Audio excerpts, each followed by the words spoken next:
سلام. خیلی میپرسیدن که از نظر متافیزیکی چه نشونه هایی هست که ما قطعا میتونیم متوجه بشیم که برای ما طلسم گرفتن، یا حالا یه نفر دعانویسی، هر کسی طلسمی، سحری در واقع برای ما گرفته و فعال شده برای ما. چطور میتونیم متوجه بشیم؟ موردی که توی این مسئله هست اینه که خیلی ها نشونه های طلسم رو با نشونه های انرژی چشم زخم اشتباه میگیرن. خیلی موقع میبینی که طرف روش انرژی چشم زخم افتاده اما فکر میکنه که طلسم شده، یا برعکسش ها. یعنی خیلی موقع پیش میاد و به خاطر اینه که یک در واقع جداسازی مناسبی صورت نگرفته تو این زمینه. من امروز میخوام برای اولین بار این نشونه ها رو از هم تفکیک بکنم. امروز میخوام در مورد نشونه های طلسم صحبت بکنم.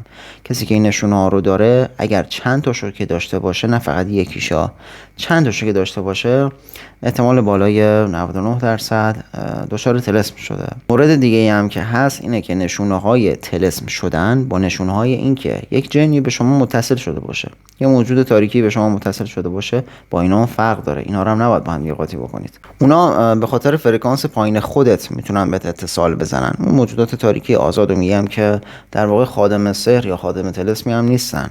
اونا به خاطر فرکانس پایین خودته که میتونن به متصل بشن. مثلا خیلی کفر میگی، خیلی حس غم شدید داری، حس استرس خیلی بالایی داری، یا اینجور مسائلی که خلاصه یه فرکانس پایینی داری از خودت ساطع میکنی، مثل آهنربا اونا رو جذب میکنی.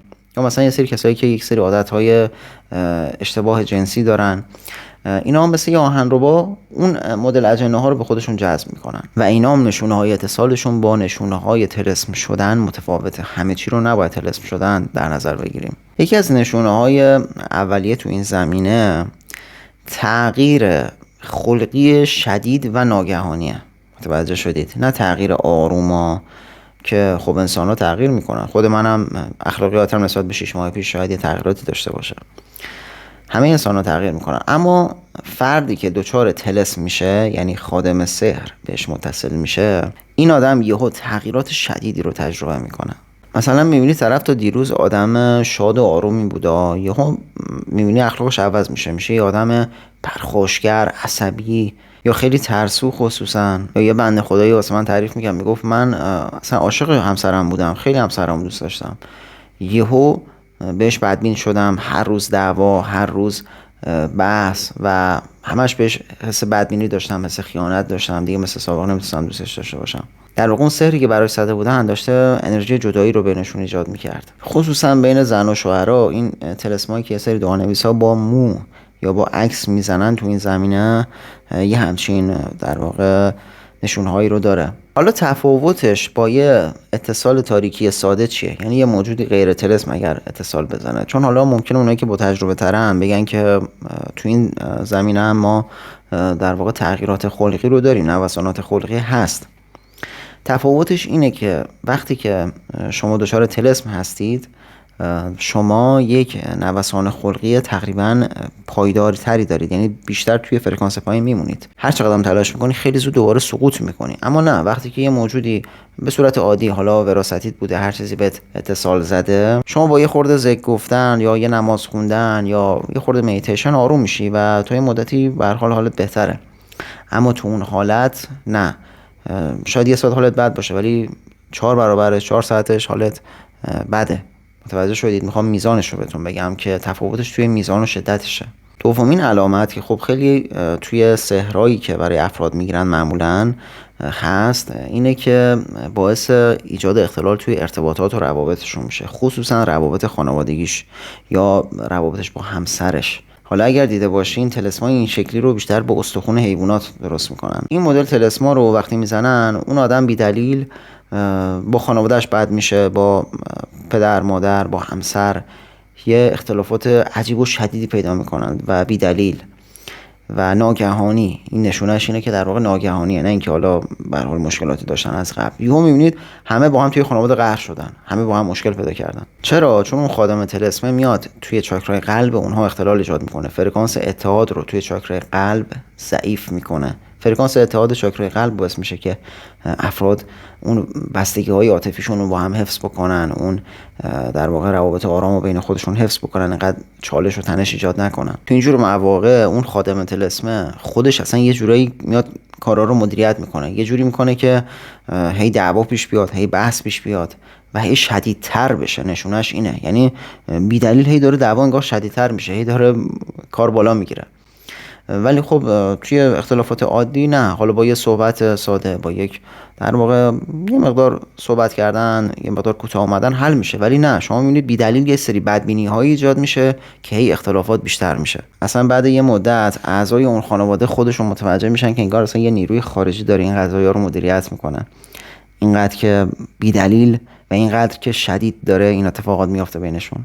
یا مثلا بین همسرا شما میبینید که یه انرژی سردی کلا ایجاد میشه و این هم بازم بی دلیل و ناگهانیه. میبینی که مثلا طرف شب خواب میبینه که همسرش با یه شخص دیگه در واقع ارتباط داره، یه خوابای عجیب غریبی اون خادم سحر در واقع به وجود میاره، وارد کانالهای خوابشون میشه، یه سری اتفاقات و همزمانی هایی رو پیش میاره که این دعواها شدیدتر بشه. اگر که یه جنی عاشق بشه، که جن عاشق بهش میگیم، این حالتها شبیهش هست. اما وقتی که با یه طلسم این اتفاقات میافته، این اتفاقات خیلی شدیدتره و همچنین بازه زمانش خیلی کوتاه‌تره و از اینجا اون فرد، اون استاد متوجه میشه که این کار طلسم بوده. اما یه جن عاشق خب اون فرد رو خیلی آروم آروم در واقع فرکانسش رو میاره پایین، ارتباطاتش رو مختل میکنه، به دیگران سردش میکنه. یه پروسه خیلی طولانی تریه.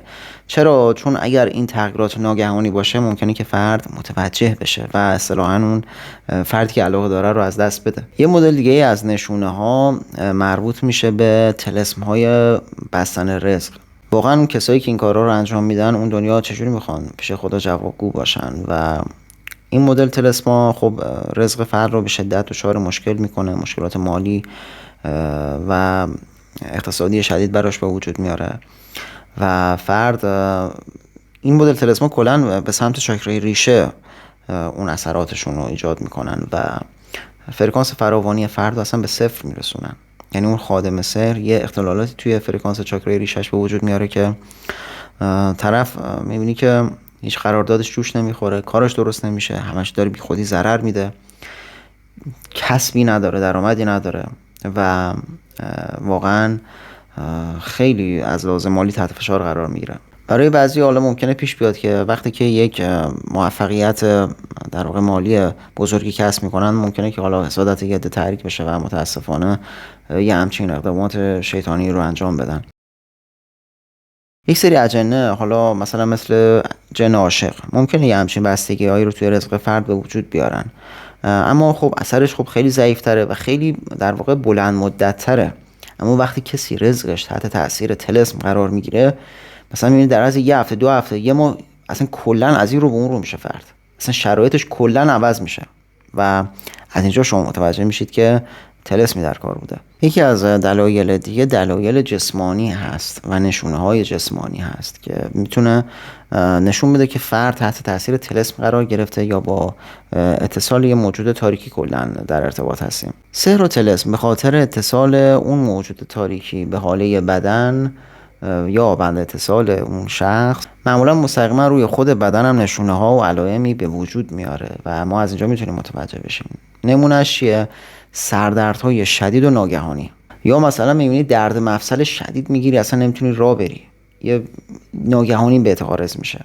یا مثلا بوی بد بدنی پیدا میکنی به طور ناگهانی ها. ببینا همش دارم میگم سریع این اتفاق و این تغییرات روی میده. معمولا این مدل نشونه از طلسم شدن به خاطر طلسمای خوراکیه. حالا یا اون طلسم رو توی آب ریختن به شما دادن، یا اون طلسم رو توی غذاتون ریختن. ممکنه اینم باشه که یهو پاهاتون یخ بزنه. اینم بعضی‌ها همچین نشونه‌هایی هم دارن، انگار که یهو یه چیزی رو بدنشون میشونه و پاهاشون یخ میزنه. اما توی یه اتصال تاریکی ساده ما معمولا یه خستگی داریم بیشتر، یه احساس خستگی که حالا یا بلند مدت پیش میاد یا موقت و گذراه و فرد یه همچین حس و حالایی رو داره، به اون شدت نیستش. بهترین راه درمانش هم همون آب قرآنیه. حالا برای این مدل طلسما که من در موردش هم ویدیو گذاشتم تو کانال، میتونید ملاحظه کنید. یکی از نشونه‌های دیگه طلسم که در واقع اون خادم طلسم میخواد از این طریق کار خودش رو پیش ببره و به هدفش برسه، آشفته کردن خوابای شماست. اما یه تفاوت بزرگی داره این وسط، اینه که شما خوابای آشفته میبینید، مثلا مثل افتادن توی چاه، نمیدونم تعقیب شدن یا مسائل دیگه، یا دیدن حیوانات سیاه توی خواب. اینا بیشتر مربوط میشه به طلسم. تفاوتش اینه که یه خادم طلسم اومده به کانال‌های خواب شما دسترسی پیدا کرده که یک سری خوابای تکراری و معنادار رو در واقع برای شما بازسازی بکنه تو ذهن شما. متوجه شدید؟ ولی توی یه اتصال تاریکی ساده ما همچین چیزی رو به این شکل نداریم. شما خوابای پریشون میبینید، یا ممکنه بعضی موقع اون همون جن رو ببینید، همون موجود تاریکی رو ببینید، حالا مثلا حرفی بزنه، کاری داشته باشه. اما نه، خادم طلسم معمولا خودشون نشون نمیده، معمولا یه جورایی غیر مستقیم داره هدفش رو پیگیری میکنه. مثلا مثل چی؟ مثلا میاد نشون میده که تو خواب همسر داره بهت خیانت میکنه، یه جوری هم صحنه سازی میکنه تو فردا بلند میشی احساس میکنی که انگار اصلا خواب تو واقعیت بوده، انگار که اصلا بدی الهام شده، انگار مثلا چشم سومت فعاله و خیلی باورپذیر برات خوابها رو ایجاد میکنه. این تفاوت بزرگشه. فکر میکنم بالای 60-70% افرادی که طلسم میشن یه همچین خوابایی رو میبینن. حالا اونایی که طلسمای هدفدار دارن، خصوصا در مورد ارتباطات و جدایی و اینجور مسائل. یه نشونه دیگه اینه که فردی که دچار طلسم شده، اون خادم طلسم، البته توی همه افراد این نیست، یه سری در واقع طلسم هست که اون خادم طلسم مجبور میشه خیلی به شما نزدیکتر باشه و این مدلیه که شما همش حس میکنی که یه نفری تو خونتون هست، انگار که یه نیروی مزاحمی همیشه تو خونه هست. تفاوتش با یه اتصال تاریکی معمولی اینه که اون موجود ممکنه بره بیاد، بالاخره اونم زندگی خودشو داره، دائمی نیست اینجور که مثلا 24 ساعت کنار شما باشه. اما خادم طلسم عین 24 ساعت اون مدلایی که البته گفتم این سبکی هستن تو خونه شما هست و همیشه شما این حسو داری، میدونین که یه انرژی سنگین الان هست.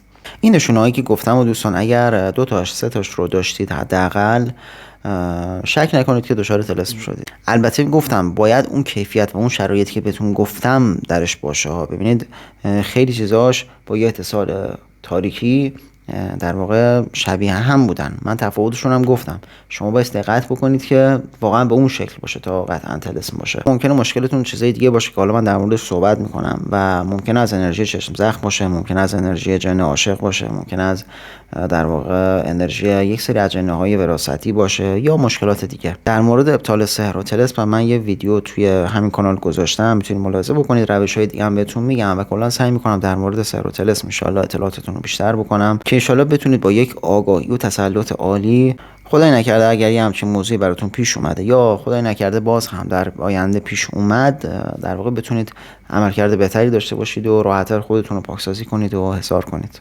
رقیه شرعی‌های مختلفی هم سعی می‌کنم ان شاءالله توی کانال بذارم برای موارد مختلف که بتونید از قدرت اونها هم بهره مند بشید و در واقع راحت‌تر پاکسازی بشید.